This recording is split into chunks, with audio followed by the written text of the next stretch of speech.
What is up, everybody? How's it going? Welcome into the Sactown Sports Kings recap show. What a game. What a game that was tonight. Sacramento Kings, unfortunately, fall to the Golden State Warriors yet again. Score 102, 101.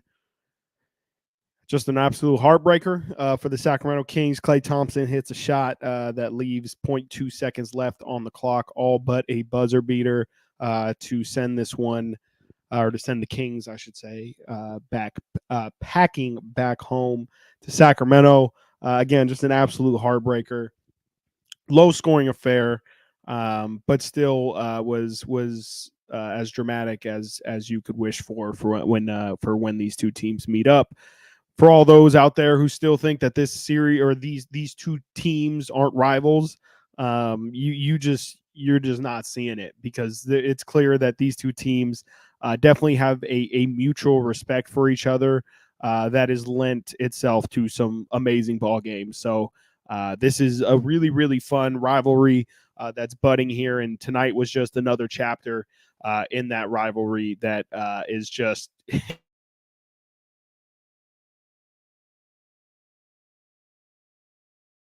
cutting out. I was told that my mic has been having issues these past couple live streams. So I'm going to try and monitor that. But yeah, just another chapter in what has been a really fun series of games. Finally, the Kings are done with their Warrior portion of the schedule. I don't believe they will play the Warriors again until November 29th, 28th. So we will be without the Warriors for some time now. But yeah, tonight is obviously just a huge punch in the face. It really hurt. But there's definitely some positives to take from tonight. One being that this team was able to be competitive with one of the best teams so far in the NBA without their star De'Aaron Fox. A lot was made, of course, of how the Kings would perform without De'Aaron. But they definitely played a different style of basketball than what I think most of us are used to seeing them play. Definitely, the Kings are usually one of the most fast paced teams in the NBA. And tonight, again, is a night where they score 101 points. But that's just kind of what this game dictated. Both teams didn't shoot really well from the field. I'm sorry, as I'm having tons of technical difficulties. The Kings, they did not shoot well. They shot 40% from the field, 41% from the field. Golden State also held under 50%. So neither team could really hit their shots for a good portion of today. But, definitely a lot of positives and still a lot of good offensive performances. I thought Davion Mitchell today was really good in De'Aaron's absence. He had 13 points. 5 of 9 from the field, 3 of 6. Really got off to a good start. Hit his first 3 shots from the field. Sabonis had himself a good night. It's really good to see Domantas Sabonis put together some good performances, especially against this Warriors team, and kind of get that, that monkey off his back. I mean, let's be frank. For all of us who watched Sabonis struggle in that playoff series, it was clear that this Warrior team kind of got in his head a little bit, and it's good to see that he seems to have shaken that. And it was really great to see him hit that would have been game winner off the glass. Sometimes, you'd rather be lucky than good. And, if in those kind of situations, in last second shot situations, beggars can't be choosers. And if you want that shot to go in, you got to take it however you can get it. And it wasn't pretty. I don't think it was intentional, but he got it off the glass. And it would have been a great way for that game to end for the Sacramento Kings. It would have been a really cool way just to kind of cap that night off, because frankly, this is a game where the Kings shouldn't have much business being in. Again, without their star player, who's been incredible so far this season. De'Aaron's been, I believe he's still in the top 5 of scoring points per game in the NBA. So for the Kings to be without a guy of that caliber and still be able to put together a performance like they did tonight, I'm sorry, I'm not a big moral victory person, but I think you have to kind of say this is a moral victory, and I think that's okay. I really do think that it's okay to say that this is a moral victory and to be okay with it. Like I don't see what's wrong with feeling like you played well enough to win on a given night and that being good enough. Every night you're not going to be able to get results, but as long as you play well enough to put yourself in a situation to win, I think at the end of the day you have to feel positively about that. Of course, there's tons of things that could have gone differently that could have made this result different. But again, at the end of the day, you just got to prepare as well as you can and roll the ball out there, and whatever happens, happens. As Jess, who shout out Jess, I love the dedication to all of our content. Jess, you're absolutely correct. Domantas Sabonis tonight flat out could have won the game if he hit his free throws. He was really bad from the free throw line tonight, like Shaquille O'Neal-esque. It's I feel like I said it the other night at Golden One Setter. It's kind of as simple as the Kings make their free throws tonight and they win the game. Sabonis misses 5 free throws, and he's it. Wow, the Kings did not miss a free throw besides Domantas Sabonis. I didn't realize that. Harrison Barnes was 2 of 2. Keegan Murray was 2 of 2. Herter 2 of 2. Monk hit all 3. Duarte hit 2 of those, 2 of his as well. So, yeah, I mean, Sabonis is definitely a big reason why they were in the game. He logs 37 minutes tonight.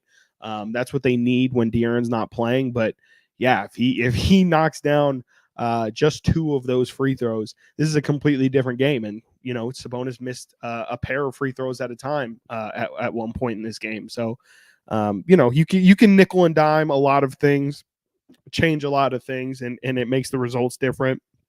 So it's not fair to just pick on Sabonis's free throws, but sometimes it's hard to not just look at that direct number and just say, man, if you could just knock down the free ones, even this game is a whole lot different. But you got to take the game as it was, and there's still again a lot of positives to take from today. I think a big thing. We all knew that without De'Aaron, everybody was going to have to step up, whether it be Malik Monk, who had 16 points tonight. I just everything is going wrong. I can't. Let's get me in focus. There we go. Malik Monk had 16 points tonight. He was going to have to. He is going to have to continue to be wearing that scoring load for this team. As De'Aaron's not out, especially in the fourth quarter, they're going to need his shot making ability and his ability to create shots for himself and for others. I thought this is the first game I've thought the JaVale McGee pick and roll was used appropriately. I really liked JaVale's minutes today. Of course, you're going to get just the most erratic, sporadic plays possible, but it was good minutes, I thought, from JaVale tonight, and he had that massive block on Jonathan Kuminga. So I thought that was a really good performance from JaVale. Obviously, he spent some time in Golden State, so maybe he likes to play this team with a little bit more juice. Something that surprised me tonight was Chris Duarte. I really thought Duarte was going to be a bigger part of the game plan tonight. He played really well, I thought, on Friday night against this Warriors team, especially guarding Steph. But they actually opted, in terms of guarding Steph, for Kevin Huerter, who actually guarded him a lot on Friday, which was very surprising and to a lot of people's dismay. They were not fans of Huerter on Steph, but he was on Steph again today. I thought he did pretty well. I would definitely better than if you would have just blindly told me, hey, Kevin Huerter's guarding Steph Curry. How do you think that's going to go?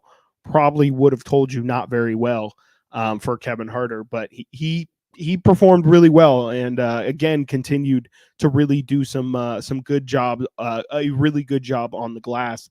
Had 9 rebounds and again a couple really really big important rebounds tonight for Huerter. So shout out Kevin Huerter, who even though he continues to kind of struggle to find a shot, only 1 of 5 tonight from 3, 4 of 11 from the field, 9 points, still finding other ways to impact the game. Also had 3 assists as well. Which is just really big. Kevin's in his past here in Sacramento, when De'Aaron hasn't played, has really been a big playmaker for this team. I think he's had 9 assists twice when De'Aaron's out. So love to see Kevin's game, and of course his shot's just not falling. And to the other guy who was guarding Steph, and to the other guy whose shot is not falling, Keegan Murray just couldn't couldn't get it going tonight on the offensive end. He was definitely aggressive is the word I'll use in that first half. I didn't mind it at all. They were all wide open looks coming off of Sabonis screens.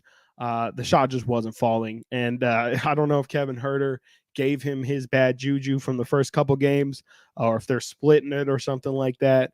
But it's not great. It's tough to watch when King is not hitting shots. Not necessarily that it looks bad or anything, but it's really frustrating because every time Keegan puts it up, you feel like it's going to go in, and when it's just, I mean, he airballed a three tonight. He had a couple go off the side of the rim. It wasn't a good night for him. It wasn't his night offensively, but it didn't stop him from playing really good defense on Steph. And shout out Mike Brown, who just continues to try and figure out what's going to bother Steph Curry. And I think tonight was the most success that the Kings have had in their matchups in this grouping of games against Golden State. I would say tonight was definitely the best day that they've had going against Steph. He only finishes with 21 points. And shout out to Steph's teammates. They all stepped up. Wiggins, I thought, was quiet for a lot of tonight, as he tends to do, but he put up 14. Draymond hit a couple threes to start off this game. His offense was there when they needed it. And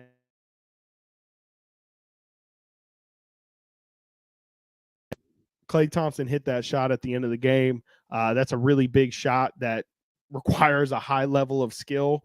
I saw someone put in the comments earlier, did Klay push off? I don't think so. And even if he did in that moment, it's totally fine to do it. We've seen Michael Jordan push off. That's a lot more obvious of a push off. But yeah, it's it's hard.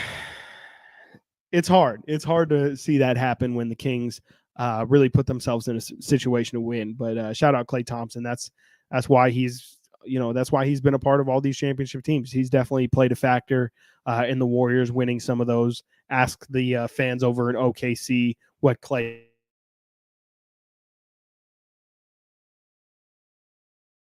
you don't even need to ask OKC fans how good Klay can be because we Kings fans already know. We've seen him, drop whatever it was, 27 or 30, 100 points in a quarter or whatever it was.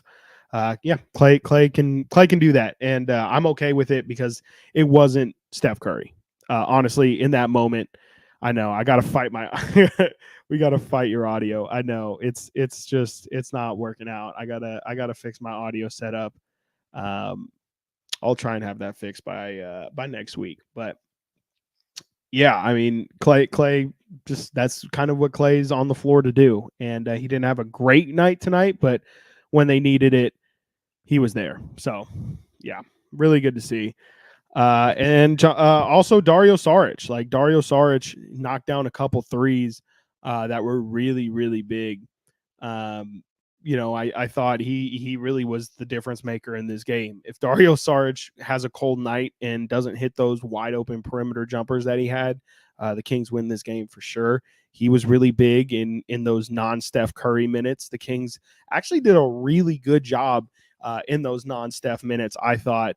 Not so much in that first quarter, but in that third quarter, they just let Dario Saric kind of get cooking, and that's the kind of stuff that's going to lose you games. Like random guys, we've seen it in the past, against this Kings team when they were on in worse times. You can't have Troy Daniels come in and give you 25 points when he shouldn't be doing that. So. I feel like a lot of people, obviously this game stings a lot the way that they lost the game, but just the energy and the defensive intensity I think tonight were massive positives. And how often last season could we say that the Kings were a part of a 101-102 game? So the fact that they played defense tonight was really big, and that's going to be something really interesting to monitor for these next couple games without De'Aaron Fox. Is what's the pace going to be like? Clearly tonight they played at a slower pace. Doesn't help that they also missed a lot of shots in that third quarter, but without De'Aaron, who's the fastest player in the NBA, it seemed tonight like they were a lot more open to kind of feeding Sabonis in the high or the low post and letting him go to work. And that's going to take a lot more time to develop. That's going to minimize possessions, and that means that either A, if there's going to be minimal possessions, you need to maximize your efficiency and you need to hit at better than a 40% clip, or B, it means you need to play defense. And the Kings opted to play defense today, which was not what I think any of us would have expected to be the route that they go. So unfortunately, we can't light the beam tonight, but I thought there was still a lot of positives to take. And though they didn't get the result, I'm trying to normalize moral victories. Okay. I really think that there's nothing wrong with feeling okay with the Kings' performance tonight. Of course, they didn't get the result, but the way they played, I think, was incredibly promising. And they have an easy stretch of games coming up, so it's not like this is, oh my gosh, the Kings can possibly go on a big slide here and maybe go significantly below 500 and start behind the 8 ball. They've got 2 games against Houston coming up. I feel like they should still sweep Houston in those 2 games. Who knows? Maybe they split. Weird things happen. It's tough to beat a team 2 times in a row. And then they have the Portland Trail Blazers after. So if the Kings aren't at the very least 2-1 in these next couple games, which I assume De'Aaron won't be a part.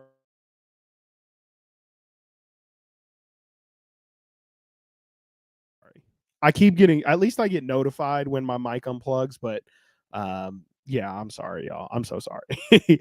uh, yeah, but that definitely lost my train of thought. So let's go into the comments. Man, yeah, my mic is fired. So I will be heading to a Guitar Center very, very soon. Let's see here. Interesting. Yeah, I completely agree. Street Thumper, great effort by Fox, or great effort by the Kings. What a tough team, and it's only the beginning. All done without Fox, and that says a lot. I definitely think that's a big silver lining to take from tonight. It's a big moral victory to take from tonight is the fact that the Kings, I wouldn't even say they really played well. I was shocked that they were up at the end of that first quarter. They didn't really play well. But the fact that they were able to play defense and show that side was really promising. And Mike Brown, shout out Mike Brown, who threw some box and one defense out there on Steph, and then went to half court trap. Also ran a 3-2 for a good portion of tonight. That was the first time we've really seen the Kings use zone defense for a long time, and I thought it was pretty effective. So it'll be interesting to see if the Kings whip that out again at any point in the season. But the defense was definitely a major positive from tonight from a lot of people. Really, really good team defensive effort. And I wouldn't even really say Davion Mitchell was like a defensive standout, which is how the Kings actually played good defense as a team. But also, while we're talking about Davion's defense, shout out Davion for defending Klay Thompson on that last shot. Again, Klay made it. It was a tough shot. It was a step back. Davion was all up in his grill. You can't guard that better.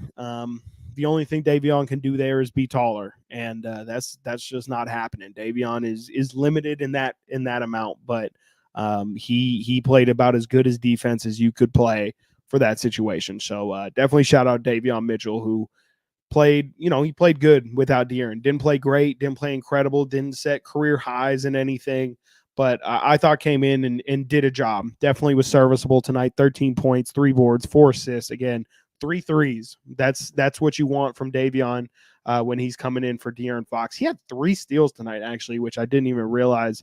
But yeah, I thought Davion played good tonight. Definitely played well enough to win. And if we can get however many more games De'Aaron's going to be out for, if you can tell me Davion Mitchell is going to give you 12 to 15 points with 4 to 6 assists, I'm going to take that every single time. So shout out Davion for hopping on this opportunity and running with it, because they're going to need him throughout this season. De'Aaron barely missed any time last year. The fact that he's having this ankle pop up at the beginning of the year probably is going to mean that he's going to miss some extra time at some point this year. So Davion's going to have to be ready to step up and maybe play more than what he expected. Manny, I'm so sorry it took me this long to see this comment, because I don't know how I've talked about all these players, all these things, all these positives, and haven't mentioned the fact that in his first real, I would say like real NBA extended look, Colby Jones looked great. He looked really good. It was great to see. We saw him have a really big final preseason game against the Utah Jazz. Put in 19 in 24 minutes. Tonight played 17 minutes, but when he came in and was the backup point guard tonight, I thought he looked awesome. Just looked so calm and collected. And again, this was like his first real NBA action in terms of regular season. Again, he played a good amount in the preseason, but in terms of regular season action, he was calm. He didn't seem like, okay, I'm super nervous or I'm super excited. I'm going to go out there and show everyone what I got. No, he let the game come to him. Found himself some really good opportunities at the rim. I think his finishing ability is already above average, and he's a rookie. So as he kind of puts on size and just gets experience in the league with how to finish over guys, he's just going to get better and better. So really liked what I saw from Colby Jones tonight. Didn't think he could play a backup point guard role. Didn't think he can ball handle the way he did tonight. So if they're going to try and further as a ball handler, it would be really, really interesting. And I think that there's a path for him to get some minutes on this team for sure. Especially if, Davion's not going to really lean into that facilitation role. It seemed like they were really comfortable with the ball in Colby's hands. So it'll be interesting to see kind of how he develops throughout this season, because that's just not really something I personally was accounting for at the beginning of the year. I talk about it all the time, but in Sacramento, we got a lot of lottery picks. That's been the history of this team, and that's kind of been what we're conditioned to rely on. Is lottery picks are the thing that are gonna make your team better, and we don't really think about second round picks or late first round picks. And Colby Jones is an early second round pick. Wasn't really factoring him into the equation of this season. If the Kings can get an unexpected addition out of him, I think that's obviously really big for this team and just adds to the depth. There was a moment tonight where, Chris Duarte was out there, Sasha Vezenkov was out there, JaVale McGee was out there, and I think Colby Jones was as well. And it was just kind of all the new guys that the Kings have. And I was like, this was a great team last year. And I'm looking at all these new additions out here and just actually seeing them all out there on the floor together at the same time. It's like, man, this is what good teams do, is they add talent even when they're already full of talent. And it feels like I had a moment today where I just kind of, it really hit me, just how much talent this team has. Whether or not they're able to produce together cohesively on the same night still hasn't really happened, but just the amount of scores, the different looks that the Kings can give teams, it's really impressive. And I know Mike Brown is incredibly excited about all the weapons that he can use, and he's barely scratched the surface on all the different rotations and lineup combinations that he can throw out there. So it was really cool to just kind of see all those new guys out there at the same time tonight, and just kind of think about what the future of this team is, because of course living in the present and thinking about this season, incredibly important, and what we can do this year. But let's not forget that this is all about growing, and it's not just about this year. It's about Monty has a plan for the next 3 years, and I'm sure for the next 5 years, and maybe even 10 years in the future. And when you look at the guys that the Kings just brought in, and what this team could look like, and different variations that they can go to in the future, it's really exciting. And just, again, if they can continue to just year over year over year continue to add talent to this team, it's that's how you extend the run. That's how you stay good, and not just, you really build this thing out. And that's what Monty McNair and Mike Brown are both trying to do, is build a real program here in Sacramento, not just breaking this cute little playoff drought and then moving on to the next job. PK, man, I am not at Chase Center. Couldn't make it out tonight. Just after the show, and then would have had to do this. It's 10 o'clock right now. Would have had to drive home, probably, get home at like 12:30 or 1, start the rundown, go to sleep, wake up at 7:30, something like that, 7 probably, hit the rundown again, and then do the show. So it was just a little bit too much. Maybe if there's a weekend Warrior game or something, I'll head all in over to Chase Center. But to be honest with you, been there, Golden One Center is better. Chase Center it's just a bigger Golden One Center with more money thrown into it. And in terms of like the media tunnels, like, underneath or around like where the locker rooms and stuff are, it's a maze, man. It's crazy. So I definitely prefer Golden One Center. This has been my TED talk about why the Warriors arena is trash. Let's see here. Just checking the comments, seeing if I forgot anything. Yeah, man. No one's talking about the fact that I completely agree, Ian. I'm battling through mic issues the same way that the Kings battled tonight. You just gotta power through it. You might not be at your best. You might not have your best stuff, but i.e. mics. But you just got to play through it, man. Because the show don't stop. Just because I don't have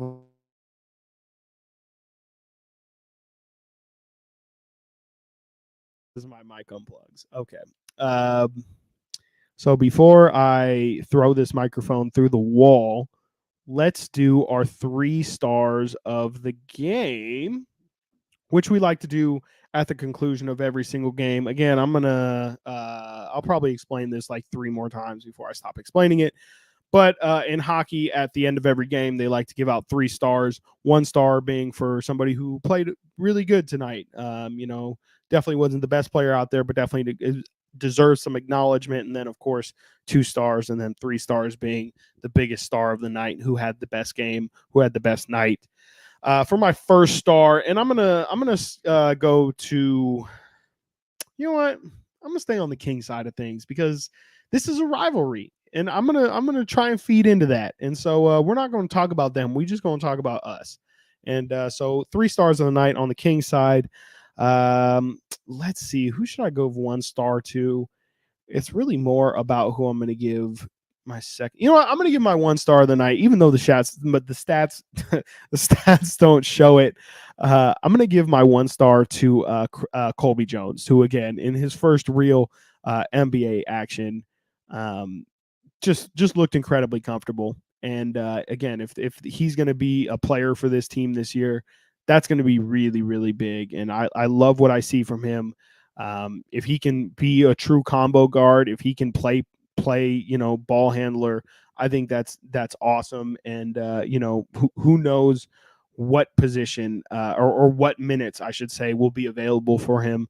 But I definitely think I could see him being a contributor throughout this season.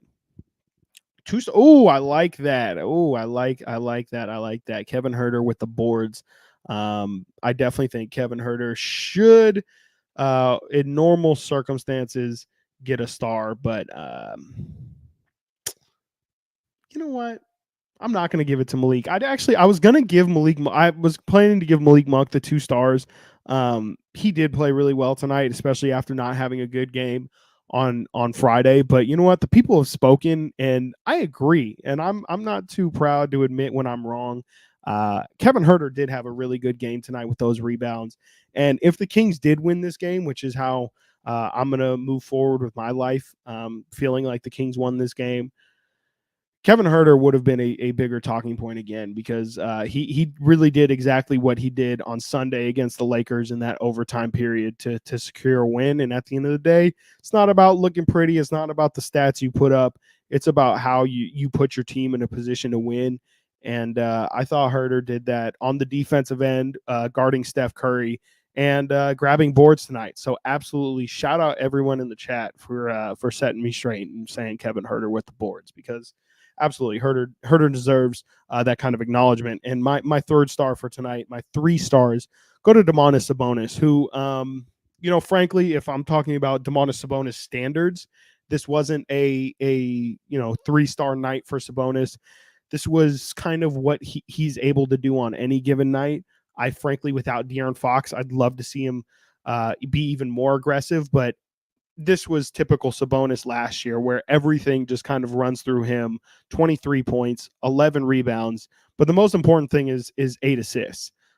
He definitely should have made his free throws. You're right, Lydia, 100%. That's kind of what makes me not want to give him these 3 stars, because again, if he makes 2 of those 5 misses that he had from the free throw line, the Kings win this game. And it was really frustrating to watch him get to the line but not be able to execute. But I think just as a if we're keeping in the theme of moral victories, for Sabonis to have a big game against this Warrior team, I think is just big for his mental side. And I would love to see him hit more bunnies. He still misses more easy lay-ins sometimes than I think I've ever seen anyone miss. But he's still the best player on this Kings team when De'Aaron's out. And he's got to be. He honestly might even need to be more aggressive when De'Aaron's not playing in terms of looking for his shots. But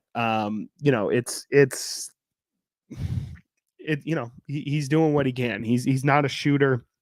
He's really somebody whose game is predicated in the paint. And so, it's not the most stylish thing. And yeah, a lot of the time he does miss some of those easy lay-ins. So I don't have the biggest problem with him not, taking 25 shots on a night, or whatever, 20 plus, I should say. 25 is a little excessive, 20 plus shots on a night like tonight. But Sabonis, I still think was the best player for the Kings tonight, even though you could argue the Kings win if he simply just makes his free throws.